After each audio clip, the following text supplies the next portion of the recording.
사역하는 데 필요한 행정을 정리한 것을 그 내용을 담아가지고 사무총장님께 그 PDF 파일로 드렸어요. 그래서 전체 우리 목사님들 받으셔서 컴퓨터에 다운로드 받으셔가지고 그 읽어보시면 상당히 도움이 될 것 같습니다. 그 총회에서 서류 발급을 어떤 서류가 무엇에 필요한지, 그리고 또한 개교회의 가장 기본이 되는 행정이 무엇인지 정말 꼭 갖춰야 될 것, 그런 거. 그 다음에 이제 종교인 과세 시행 이후에 우리 목사님들 받으시는 사례비와 종교활동비를 어떻게 그 소득 신고를 해야 되는지 상세하게 안내해 놓고요. 그 다음에 그런 어떤 행정 절차를 갖추기 위해서는 무슨 서류가 필요하고 어디에 신청해야 되는지까지 상세하게 그 안내해 놨으니까 사무총장님께 그 받으셔가지고 이렇게 읽어보시면 제가 그래도 목사 한 25년 담임 목사 했으니까 쉬운 걸로 이렇게 설명해 놨으니까 참고하시면 될 것 같고요. 본론으로 들어가서 그 세금 문제와 교회 처분, 그리고 우리 이제 농어촌 교회 목사님들이 이제 은퇴를 앞두고 있거나 앞으로 은퇴를 해야 되는데 어떤 형태의 은퇴가 가장 합리적이고 좋은 은퇴인가 저도 고민하고, 저는 이제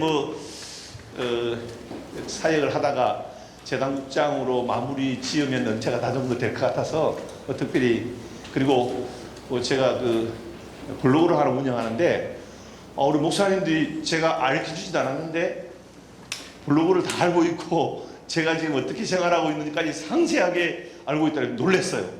깜짝 놀랐어요. 사무총장님도 그렇고 몇몇 목사님들이 그 블로그를 잘 꾸며놓고 또 은퇴 준비를 잘하고 있다고 이렇게 칭찬하시는데, 아무튼 목사님들 제가 드리는 말씀은 참고적으로 말씀드리는 거지 이게 꼭 규정 지어진 건 아니라는 걸 꼭 기억하시고요. 참고해 주셨으면 좋겠습니다.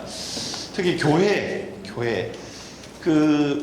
우리가 교회를 이제 담임 목사님으로서 교회 행정에 있어서 가장 기본이 되는 것이 이제 정관이 있어야 되고, 또한 정관에 따라서 사무처리에 회의를 하면 그 회의록을 꼭 보관하셔야 되고, 또 정관 안에는 이제 그 재정 집행에 관한 규정을 세부적으로 담아서 그 교회 정관 규정에 따라서 이제 사무처리를 해서 집행하는 것은 합법이지만, 그 어떤 절차와 과정을 거치지 않고 담임 목사님이 임의로 어떤 재정을 집행한다든지 또 어떤 재산을 정리한다든지 처분한다든지 하면 이거는 형사적인 거는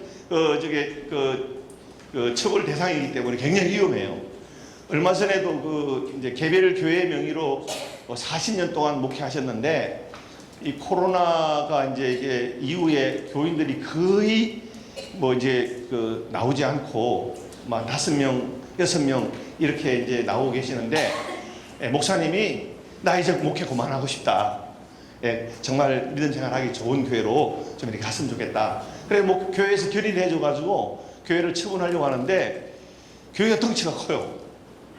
그래서 찾아왔더라고요. 그래가지고 4번 만났는데 계속해서 지금 이제 그 스타디하면서 앞으로 교회를 처리하는 방향을 지금 잡아가고 있는데 그게 그냥 쉽게 그냥 이게 한두 번 만나가지고 해결될 문제는 아니더라고요. 그래서 개별 교회로 교회 건물을 가지고 계신 목사님들 한번 손 들어보세요. 개별 교회 명의로 되어 있는데 교회 건물이 있는 분들 있죠. 이제 이게 한국도 어쩔 수 없이 점점 쇠퇴해가요. 우리 교단뿐만 아니라 이제 각 교단 국장 회의를 3개월에 한 번씩 하거든요. 하는데 우리 교단보다 더 심각한 교단이 있더라고요. 한 1,200명, 1,300명 모였던 교회가 200명대로 떨어지고 그 200명도 겨우겨우 유지되는 그런 교회들, 서울권에 있는 교회들 감당이 안 돼가지고 심각한, 특히 이제 한 50대 후반, 60대 초반에 과도하게 대출을 이렇게 받아서 교회를 건축한 교회들 지금 이 사면초가에 놓여 있어서 이러지도 못하고 저러지도 못하고 진퇴양난에 빠져 있는 그러한 목사님들을 굉장히 많이 발견합니다. 그래서 절대로 무리하게 하지 마십시오. 특히 그냥 교회를 건축하기 위해서 당신의 집까지 팔아가지고 막 교회 건축금 넣고 이제 나중에 은퇴할 시점이 돼가지고 집 한 칸이 없어가지고 어떠할 바를 모르는 그러한 목사님들이 한두 분이 아니에요. 그 냉정한 현실로 돌아가면 심각한 그런 현실이 다가옵니다. 그래서 다른 교단의 목사님, 그 재단국에서나 총회에서는 목사님들의 재산 형성 형태를 면밀히 모니터링해서 좀 이게 정부로부터 혜택을 받는 복지 혜택을 받는 사각지대에 있는 목사님들에게 좀 이게 비워야 될 것까지도 안내를 하는 그런 지금 상황에 놓여 있습니다. 그러니까 제가 조금 이제 설명드리면 이해가 가실 텐데, 이제 교회에 이제 앞으로 교회를 처분하거나 대출받거나 재산상의 그 어떤 그런 행정을 하려고 할 때 몇 가지 락이 걸리면 재산 권 행사를 할 수가 없는 그런 상황이 되는데, 그게 대표적으로 뭐냐 하면 교회에 오갈 데 없는 그런 교인들 교회로 주소지로 전입신고를 해달라는 부탁을 종종 받죠. 있어요. 없더라고요. 제가 전해보니까 절대 하면 안 돼. 대출도 안 돼요. 왜냐하면 전입세대 열람이라고 하는 그 저게 서류가 은행에 들어가야 되는데, 동사무소에 가서 전입세대 열람을 떼면 그 교회의 주소지로 누군가 거주하고 있다는 게 나오잖아요. 팔지도 못하고 세도 못 넣고 대출도 안 되고 다 막혀요. 그래서 뭐 어떤 분들은 그냥 1,000만 원 보증금에 그냥 살아라, 그리고 그냥 와서 살아라. 이거 나중에요, 목사님들이 그 한 영혼을 천하보다 귀히 여기는 그 목사님의 마음은 헤아릴 수 있지만, 나중에 이제 교회를 어떻게 좀 움직여 보려면 그런 문제가 반드시 시험거리로 다가오기 때문에, 어떠한 그런 딱한 사정이 있어도 우리 목사님들 교회를 주소지로 해서 평신도들이나 일반인들이 전입을 하면 돼야 안 돼요? 안 됩니다. 아셨죠? 사모님 들으셨으니까 우리 목사님 사고 치지 않도록 잘 관리하세요. 전입이 때가면 괜찮아요? 그렇죠, 그렇죠. 예, 그리고 또 하나, 이제 시골 중소도시나 농어촌 교회 같은 게 교회 공간이 넓잖아요. 넓은데 그냥 이렇게 그 교회의 주소지를 두고 뭔가 바우처 사업 같은 거 이런 것들 하려고 해도 수용하면 돼야 안 돼요? 안 돼요. 절대 안 됩니다. 왜냐하면 종교시설은 종교 고유의 목적만 가지고 종교 그 활동을 하는 종교시설로만 써야 돼요. 만약에 그 외의 용도로 쓰면 여러분 그건 어떻게 돼요? 교회를 팔게 될 때 세금을 몽땅 부과받게 됩니다. 대표적인 세금이 법인세예요. 법인세. 일반인들로 말하면 양도소득세. 왜냐하면 그 예를 들어서 목양실 옆에 이제 교육관이 있는데 한 20평 되는 그런 면적에 정체불명의 그 사업자 등록증이 딱 나왔어요. 여러 형태 있거든요. 그냥 어떤 수익 사업을 하는 사업자 등록증만이 아니라 비영리 사업자도 낼 수 있잖아요. 이런 이익체를 만약에 허용한다면 그런 일들이 3,400교회 중에서 부지기수로 나와가지고 한 달에 몇 개씩 지금 연락이 와가지고 어떻게 하면 좋냐고 상담하고 상의하고 문의가 오기 때문에 저도 알게 됐지. 저 처음부터 제가 목회만 하는 목사가 어떻게 알겠어요. 그렇기 때문에 그 교회에 주소지를 두고 어떤 형태의 사회사업이건 수익사업이건 사업자 등록증을 내는 그러한 주소지로 두면 된다 안 된다? 만약에 그랬다 그러면 사모님들 도장 찍자 그러세요. 하여튼 그렇게 단단한 각오를 가지고 수용하면 안 됩니다. 그리고 이제 좀 이게 도시의 교회 중에서 그 임대료를 받는 임대하는 교회 있잖아요. 이런 교회들은 만약에 매각하려면 순수한 종교시설로 의무 보유기간을 가지고 있어야 돼요. 그러니까 다 내보내고 3년 동안 고유 목적으로 쓰는 형태로 유지하고 난 이후에 팔아야 세금이 있다 없다? 없어요. 근데 어느 교회는, 부산의 어느 교회는 재건축에 편입이 돼가지고 몇십억을 보상을 받았어요. 근데 굉장히 사거리에 보기 좋은데 건물을 하나 샀어요. 그 보상받은 금액의 범주 안에서 사면 되는데 돈이 모자라가지고 또 한 20억을 더 받아가지고 계산해 보니까 이거 그냥 세 받아도 이자 납부하고도 1,000만 원씩 이상 남어. 이거 무슨 웬떡이야. 그래가지고 뭐 하여튼 막 여러 그 형태의 가게 임대료를 받았어요. 은퇴 시점이 다가왔어요. 빚은 40억 있어요. 근데 이게 한 80억 가요. 그런데 그걸 팔면 어떻게 될까요? 법인세가 40% 나와요. 양도 차액의 법인세 40%예요. 40%. 양도세는 그 기본 세율이 50%부터 시작되고 50%, 그 다음에 40%, 30%이 나가는데 법인세는 30%라고 해요. 그러면 양도 차액의 30%를 세금 내버리면 그동안에 은행 대출 이자로 내버리면 남는 게 있을까 없을까요? 없단 말이에요. 그래서 좀 제가 비우라고 건물을 비워서 그냥 교회 형태로 쓰라고 이렇게 해도 그냥 가볍게 들으시고 그냥 지금은 그 노래말 있잖아요. 이제 와서 후회해도 소용없는 일이지만 그 시절 그 추억이 또다시 온다 해도 국장 말은 안 듣겠어요? 들어야죠. 예. 여러분, 근데 또 하나, 저희가 이제 대구 대남동에 저희 그 어떤 한 교회가 이제 그 재건축에 편입이 돼가지고 그 재건축 조합에서 아주 좋은 땅을 하나 이렇게 이제 사게 됐어요. 그 교회에서. 그래서 교회가 그 저기 70억을 보상받아서 그 땅 위에다가 교회를 짓기로 했는데 교회의 그 블록이 너무 보상을 과도하게 보상을 요구해서 교회를 포함한 그 블록만 딱 제외하고 재건축이 돼버렸어요. 그러니까 대토로 사놓은 그 땅이 이제 날아가게 생겼잖아요. 그게 이제 그 계약금이 3억인데 그 대구에서 이제 건축업을 몇십 년 하신 장로님 두 분이 올라오셨어요. 재단에서 사라. 이 어마어마한 개발 호재가 있다. 그래서 매입하게 된 게 235평 그 왕복 6사선이 앞으로 확장될 그 역세권에 사게 된 거예요. 재단이. 재단이 36억 주고 샀는데 그 36억도 다 갚았어요. 갚아서 이제 앞으로 건물을 지으면 꽤 큰 수익이 날 그런 계획이 있는데 여기에 이제 노래방이 2개가 있어요. 노래방이.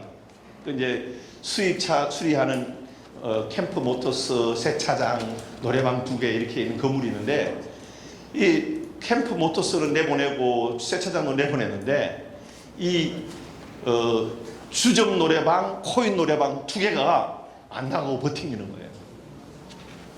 그런데 우리가 등기할 때는 비과세를 했잖아요. 세금 한 푼도 안 내고 땅을 매입했는데 이게 3년 안에 고유 목적으로 사용을 해야 되는 거예요. 그래서 이제 그게 다 비워지면 건축 허가를 내놓으면 또 유예가 되거든요. 유예가 이렇게 1년 이렇게. 그런데 이 노래방 2개가 안 나가는 바람에 그 노래방 2개의 면적만큼 취득록세를 1억을 물어냈다니까요. 그러니까 세금이 그만큼 잔인하게 나오면 방법이 없어요. 그렇기 때문에 여러분 재산 관리에 있어서 세금이 굉장히 중요하다. 그래서 여러분들 교회가 고유 목적으로 사용하지 않고 있다고 판단되면 지자체에서 1년에 한 번씩 전수조사 나와야 나와요. 전수조사 나오죠.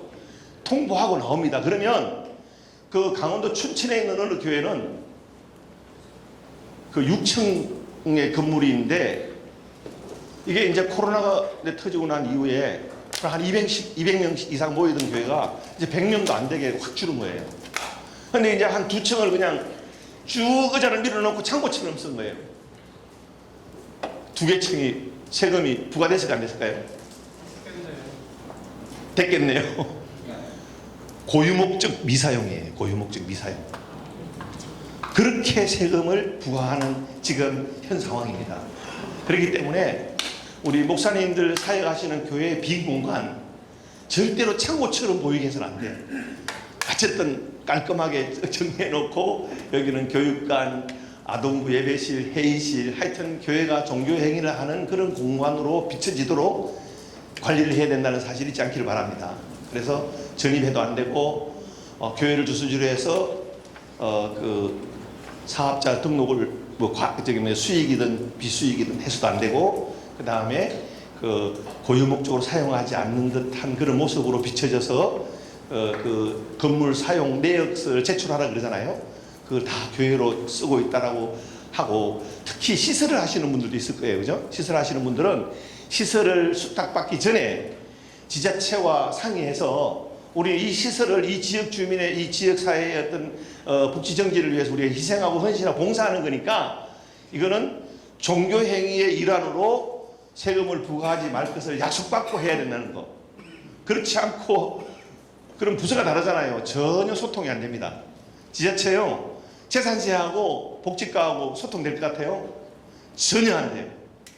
그렇기 때문에 뭐 부동산 그가에서 그냥 부과해버리면 복지과에서 어떻게 도와드릴 방법이 없기 때문에 그 시설을 수탁받을 때도 항상 주의하시고, 또 여러분 이 종교 이제 교회가 다 사례들이 있기 때문에 말씀드리는데, 건축 허가도 나오지 않았는데 교회를 멸시했어요. 그럼 어떻게 될까요? 일반 부동산이 됩니다.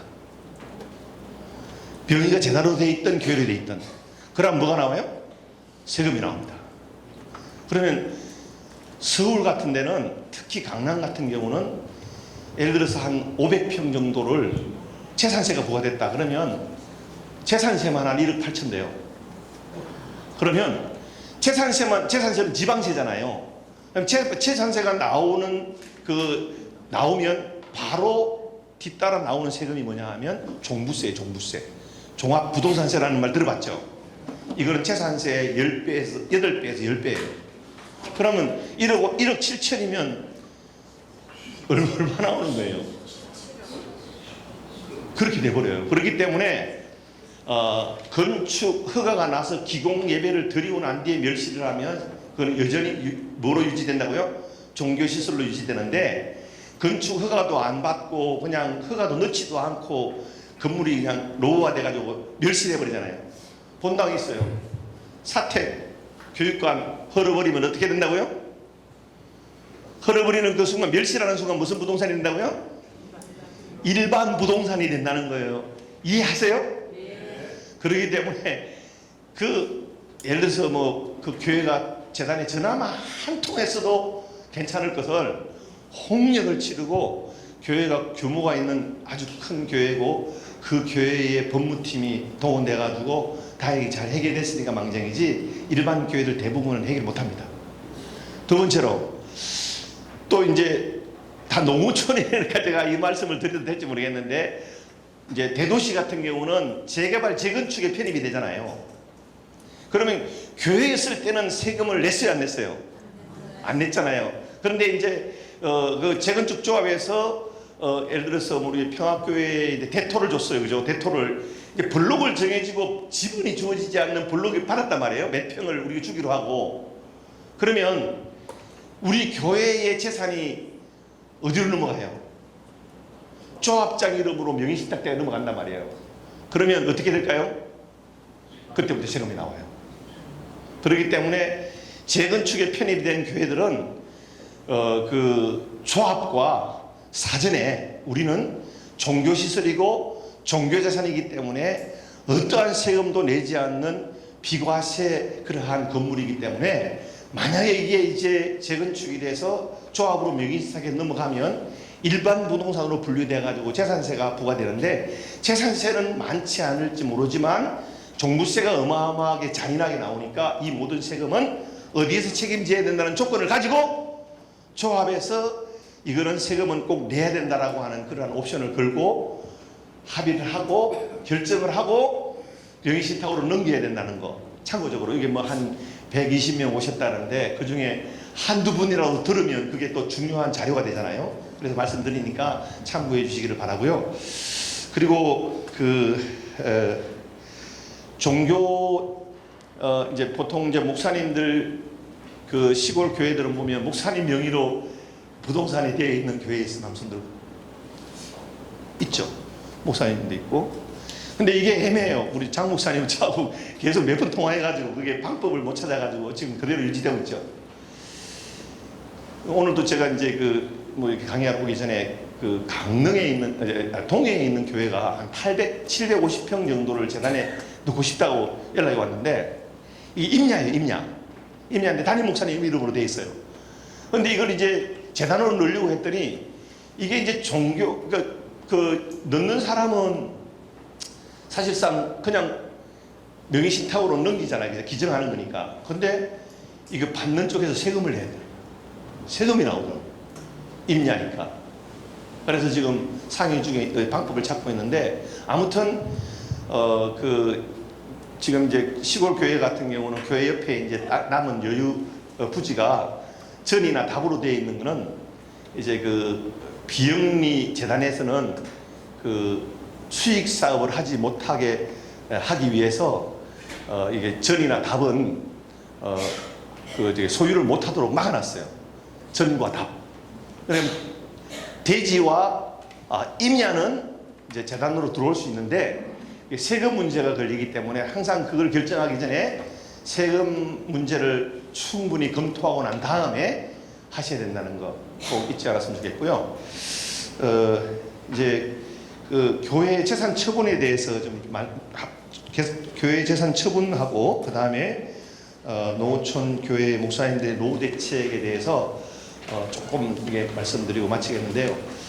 교회를 처분할 때 이제 불가피하게 재단 명의로 되어 있건 아니면 개별 교회 명의로 되어 있건 이제 방치돼 가지고 이제 예배도 안 드리고 그냥 폐허되다시피 한 그런 교회들이 이제 점점점 수가 늘어나고 있어요.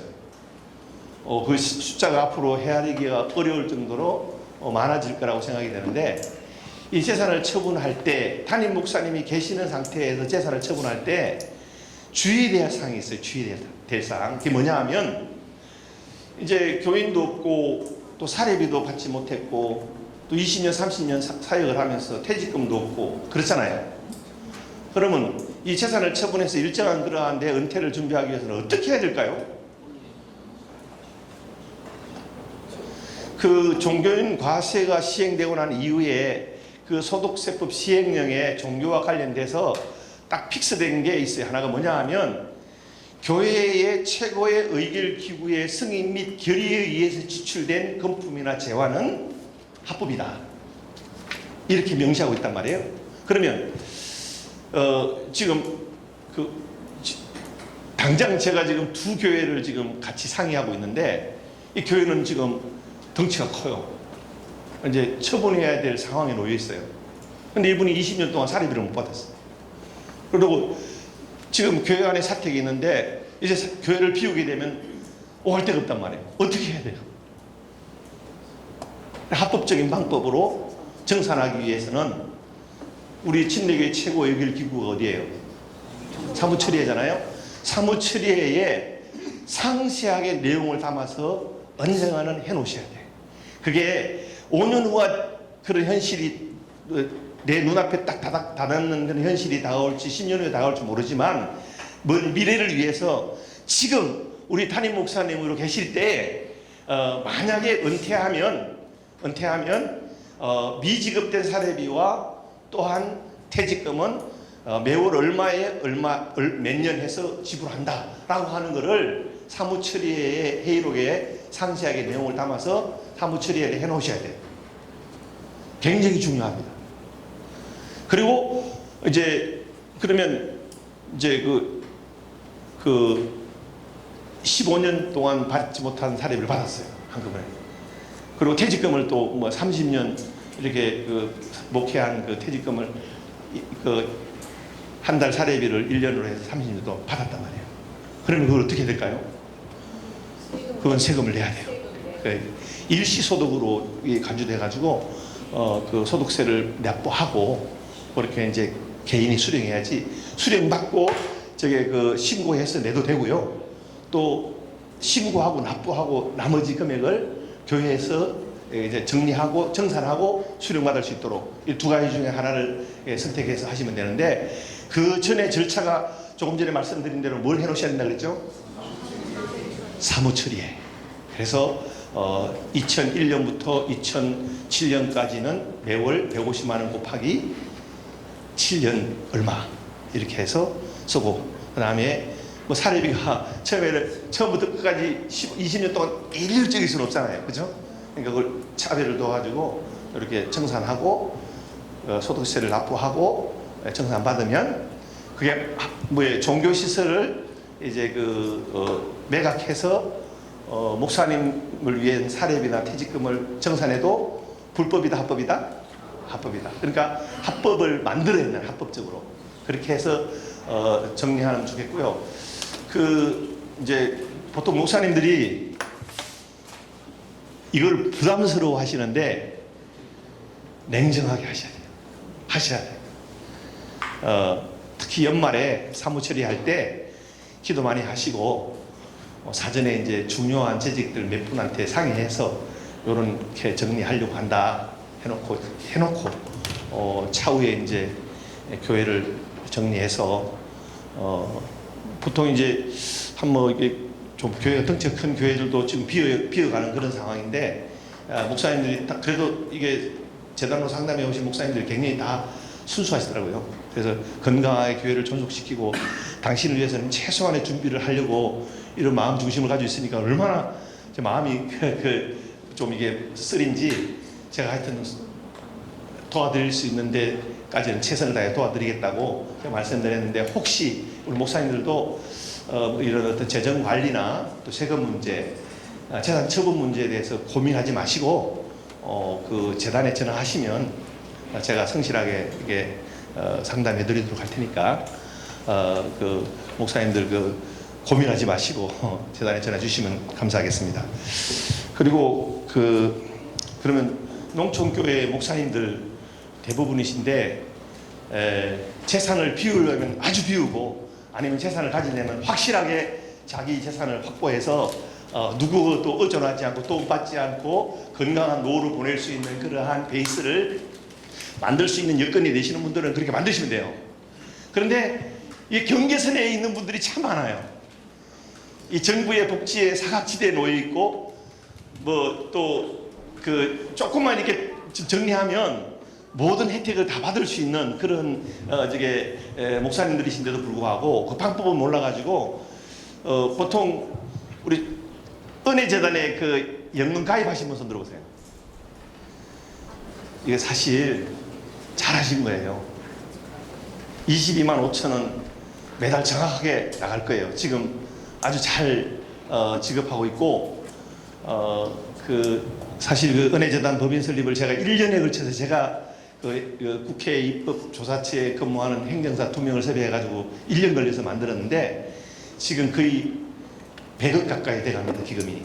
그리고 이자와 그리고 이사들의 운영비로 지금 현재 은퇴하신 목사님들 22만 5천 원씩 주고도 남는 구조로 지금 매월 얼마씩 내죠? 4만 원씩이 다 적립되고 있어요, 원금 그대로. 그리고 또 지금 벌써 박문수 총회장님 때 결의한 게 벌써 한 4년 됐죠? 5년 됐나요?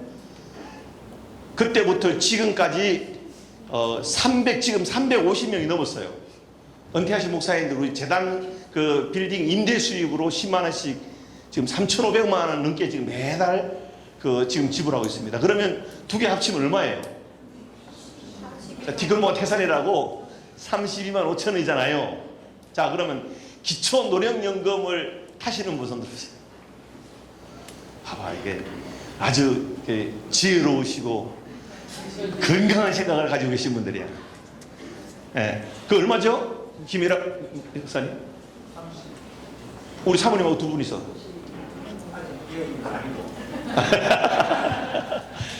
두 분이 타시면 60만 원 가까이 돼요. 50만 원? 50만 원? 네.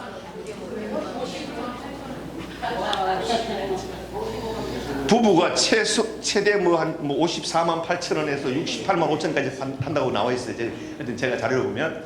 그러면 32만 5천 원 플러스 55만 원 얼마예요? 국민연금 드시면 손 들어보세요. 봐봐, 이거 정말 지혜로우십니다. 최소한 50만 원 이상 탈 거 아니에요, 그죠? 그럼 50만 원 플러스 50만 원 플러스 22만 5천 원 얼마죠? 네? 130만 원. 자, 그 다음에 이제 뭐가 있을까요? 개인 연금. 그거는 그 상당히 그 저기 베이스가 튼튼하신 분들이 뭐 일반적으로 적용할 수는 없을 것 같고요. 그 다음에 뭐냐 하면 기초생활수급자. 안 하고 싶어요? 그 부끄러운 거 아니에요. 기초생활수급자도 여러분 얼마냐 하면 76만 5천 원이에요. 그러면 얼마예요 다? 목사님들이 은퇴하고도 중산층으로 살 수 있는 길이 있단 말이에요. 이런 얘기를 교단의 목사님들 해주는 분 있어요? 없어요. 네. 기초생활수급자 되고 그 다음에 또 뭐가 있죠? 자, 여러분 차상위 계층까지 내려가면 안 되고 이제 목사님들 주무실 때가 있어야 될 거 아니에요. 그게 뭐죠? 네. 보면 두 가지가 있어요. 뭐냐면 영구임대아파트와 국민임대아파트가 있단 말이에요. 영구임대아파트는 30%만 내면 돼. 그리고 국민 그 임대아파트는 그 월세를 50% 내요. 조금 부담스러워요. 근데 이것도 쉬울까요? 어려울까요? 안 어려워요. 아, 목회도 하시면서 그걸 어렵다고 하시면 어떡해. 뭐 그렇게 하면, 그리고 거기에 이제 여러 가지 조건이 있죠. 뭐 자동차도 뭐 몇 cc 이하 타면 안 된다. 뭐 대도시, 중소도시, 시골에는 그 전체 재산이 얼마 이상이면 안 된다라는 기준이 있는데, 그거는 뭐 찾아보면 인터넷 도배가 돼 있으니까 그런 기준을 맞춰서 하나하나 맞춰서 사모님하고 그 공부해서 하나하나 맞춰가면 그래도 우리 은퇴 후에 목사님들이 어설픈 재산을 가지고 있는 분들보다 훨씬 그 소득 수준이 높은, 그래서 행복한 노후를 보낼 수 있지 않을까라고 하는 생각에서 말씀을 드려봅니다. 그리고 특히 이제 교회에 제가 재단국장으로 있으면서 한 3건이 있었어요. 3건이 있었는데 뭐냐 하면, 여러분 자금 세탁 방지법이라는 말 들어보셨어요? 예? 들어봤죠? 이 교회가 가끔 이 자금 세탁 방지법의 통로로 사용되어지는 경우가 있어요. 헌금을 해놓고 돌려달라면 어떻게 해야 되겠어요? 그런 케이스가 있을까 없을까요? 의도적으로 있어요. 여러분 돌려주면 돼요 안 돼요? 하나님이 주신 거라고 생각하고 지키세요. 아무리 가까운 이웃이라도. 왜 지켜야 되느냐? 만약에 돌려줬을 때는 누가 처벌받아요? 담임 목사님이 쇠고랑 차게 되는 일이 반드시 일어납니다. 그렇기 때문에 본인도 탈세 의혹에서 벗어나지 못하게 되고, 목사님들도 어떻게 무슨 그라고요? 자금 세탁 방지법 위반으로 여러분 처벌받을 수 있다는 사실을 기억하고, 아주 돈 많은 분들이 은근히 목사님들에게 비행기를 태워드리면서 유혹을 해도 넘어가면 돼 안 돼요? 절대 안 됩니다. 제가 이게 한 3통 정도 전화 받았는데 제 말을 들었는지 안 들었는지 그걸 확인을 안 해봤어요. 근데 절대로 그런 악은 모양이라도 버리라 그랬잖아요, 그죠? 그러니까 사탄아 물러가라 한번 외치면서 사모님과 의기투합해서 잘 지켜내시기 바랍니다. 그리고 이제 제가 이게 길게 하면 또 이게 지금 이후에도 강의 시간이 많아서, 사실 제가 이게 뭐 신대원회도 하고 뭐 서울 목연도 하고 뭐 지역에 가서도 하고 하는데 오래 하니까 힘들더라고요. 그래서 궁금하신 거 있으면 질문 몇 가지만 받고 마무리하도록 하겠습니다. 예, 오늘 해양과 교회당 지붕에 제가 사업자로 돼 있거든요. 예. 상관없습니다. 예. 정부에서 이제 에너지 이제 청정 에너지 계획으로 인해서 전국의 교회들 뭐 교회 재단으로 되어 있던 개별 교회로 되어 있던 태양광 설치하는 거 저도 양평에 지금 이제 조금 크게 하려고 준비 중에 있는데 그거는 크게 문제될 거 없을 것 같습니다. 아까 이걸 되게 잘 하셨는데 예. 뭐 한간에 여러 가지 소문이 있는데 예. 그때 상황으로 안정적인 또는 또 어느 정도까지 가능한 블랙스도 이렇게 보다 많이 지금 여기 계시는 목사님들 돌아가실 때까지 걱정 안 하실 것 같습니다. 예, 아니, 제가 볼 때는 앞으로 그렇게 이제 기하급수적으로 늘어가는 시점이 우리가 이제 그 당시에 이제 이게 몇 년 못 간다, 곧 고갈된다라고 이게 얘기했을 시점이 뭐냐 하면 어떤 데이터를 가지고 그런 얘기했냐면 만 70세 이상 되시는 가입한 목사님들을 뽑아봐서 그래요. 여러분 만 70세 은퇴하신 분들이 지금 많지 않아요. 지금 60명에 70명밖에 안 돼요. 지금 지불하는 그 은퇴해서 이제 연금을 지불하는 분들이. 근데 목사님들 죄송한 얘기인데요. 한 75세까지 이게 이제 그 목회하다가 이제 은혜재단에 이제 연금을 탔어요. 그럼 얼마쯤 사실 것 같아요, 여러분들은?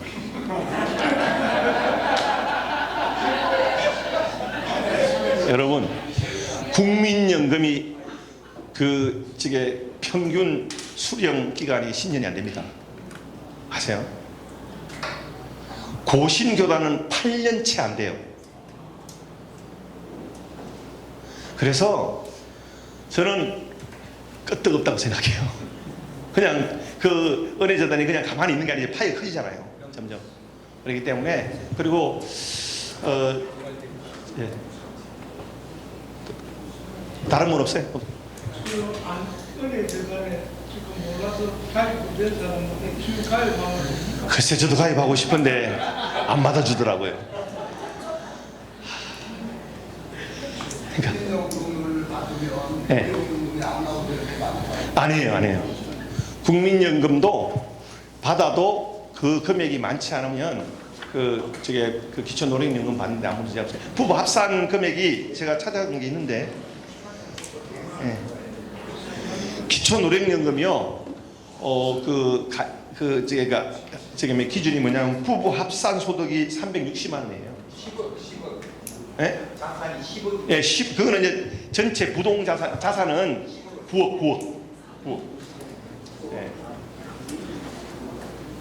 그러니까 그 특별히 뭐 국민연금을 받으시더라도 기초노령연금 신청할 수 있는데 이게 다만 안 되는 부분들이 이제 뭐냐 하면 그 정부에서 주는 연금을 받는 거 있죠. 국민연금이 아니고 이제 공무원 연금, 뭐 사립학교 연금, 이런 군인 뭐 이런 연금들 있잖아요. 이런 분들은 안 되더라고요. 저도 타보고 싶은데 지금 사람이 교직에서 퇴직해가지고 안 되더라고요. 그래가지고 저도 국민연금을 가지고는 좀 생활하기 어려운 정도로 봤는데 열심히 더 일해야 될 것 같습니다. 네, 다음. 예. 노령연금 할때 현찰이 네. 통장에 몇 천만 원 있으면 이상 있으면 안 된다는 그게 있어요. 그게 기준이 뭐냐 하면 기초노령연금 말하는 거죠. 네. 기초노령연금은 그 기본재산이 뭐냐 하면 대도시는 1억 3,500.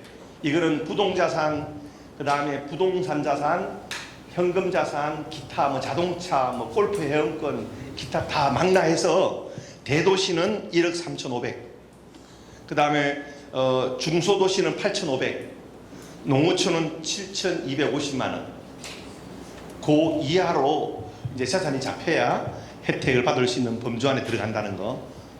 그거는 그냥 그 만약에 LH 임대 아파트에 임대 보증금 7천만 원을 줬어요. 네. 그리고 만약 5천만 원 현찰이 있어요. 네. 그거는 그러면 그 합산하면 지방도시란 보증금도 그거 현찰로 들어가나요? 보증금도 다 자산으로 들어가죠. 당연하죠. 네. 그 어떤 분이 우리 교단 목사님이신데 이제 그 재단에 이제 그 기속되어 있는 교회인데 교회를 처분해가지고 상가 2층을 사고 그 아파트를 재단 이름으로 샀어요. 재단 이름으로 샀는데 목사님이 임대 아파트에 살고 계세요. 그래서 목사님 임대 아파트 포기하시든지 아파트를 포기하시든지 둘 중에 하나 포기하시라고 둘 다 포기를 못했어요. 뭐냐면 담임 목사님 한 분에 대해서 비과세가 적용되잖아요. 근데 두 가지 조건이 충족돼야 되죠. 실거주해야 되고 반드시 전입이 돼야 되잖아요. 근데 두 가지 충족이 안 됐어요. 그래서 그 목사님 따님이 거기에 이제 주소지를 뒀는데 세무서에 가만히 뒀을 것 같아요. 4,300만 원 세금 나왔어요. 여지없습니다. 왜냐하면 요즘에는 그 여러분 이제 그 엑셀 그 저게 뭐야 그 워드 파일 보면 그 함수값을 넣으면 수백 가지의 그런 어떤 함수값을 넣으면 그 데이터를 그 일목요연하게 뽑을 수가 있어요. 그래서 종교에 대해서 교회에 대해서 이거 나오면 특히 뭐 몇십억 이상 내는 그런 그 저게 종교 시설을 처분하면 국세청의 그 전산에 그 빨간불이 뜬다는 빨간불이. 아니 실제로 우리 그 회계법인 이산의 그 저기 회계사님이 그러더라고요. 이게 그냥 뜬다고. 그런데 다 잡혀요. 현금 거래를 3천만 원 이상 하면 다 잡혀요. 여러분 그러니까 막 돈 뭐 그냥 빌려주고 받고 이런 거 함부로 하면 안 돼요. 그냥 세상에 어떤 분이 있냐면 교회를 당신이 개척해서 당신이 파는 거 얼마나 아무런 상관없을 것 같죠. 교회를 팔아가지고 아무런 절차 과정도 없이 사모님 이름으로 2억 8,500만 원짜리 아파트 전세를 얻으려고 생각하고 있었더라고요. 여러분 어떻게 되겠어요? 아니 절차를 밟아가지고 다 마무리한 다음에 사모님 이름으로 가져가시든 목사님 이름으로 가져가시든 문제가 없는데 아무런 절차도 없이 이게 이 법에 가면요 이게 적법했냐 이 절차상 문제는 없냐 요거 두 개 따진단 말이에요. 그러면 적법 절차를 밟아놓고 해도 늦지 않는데 얼마나 급한지. 그래서 제가 그렇게 하면 큰일 난다고 했더니 삐져가지고 전화도 안 해요.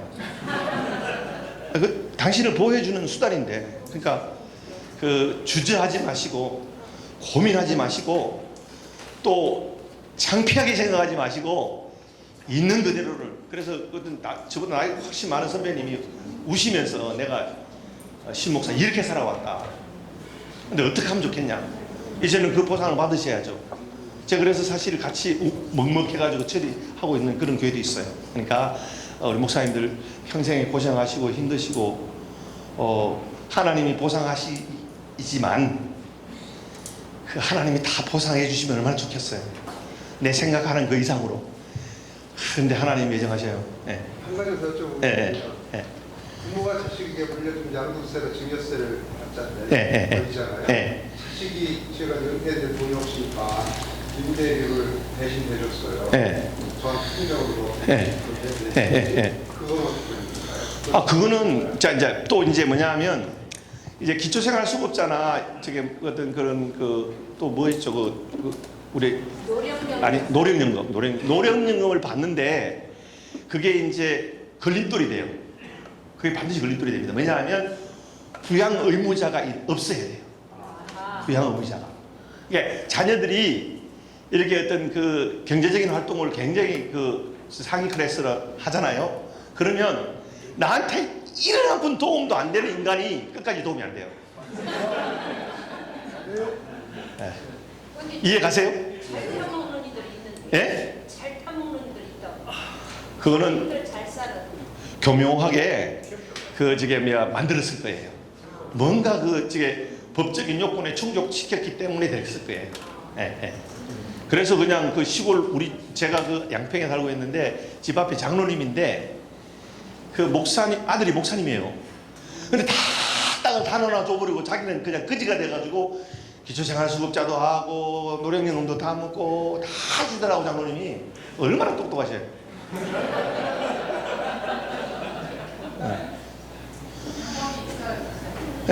우리 사모님 지금 시설을 크게 2개를 하고 계시는데 아주 그런 부분에 대해서 한번 말씀하시면 또 와서 얘기해 줘요. 나중에 그러니까 제가 사실 이 얘기하는 거는 비공식적인 내용도 담겨 있습니다. 그러나 누구끼리? 우리끼리니까 그냥 가능하다고 생각해요. 이상으로 좀 마무리하겠습니다. 괜찮겠죠?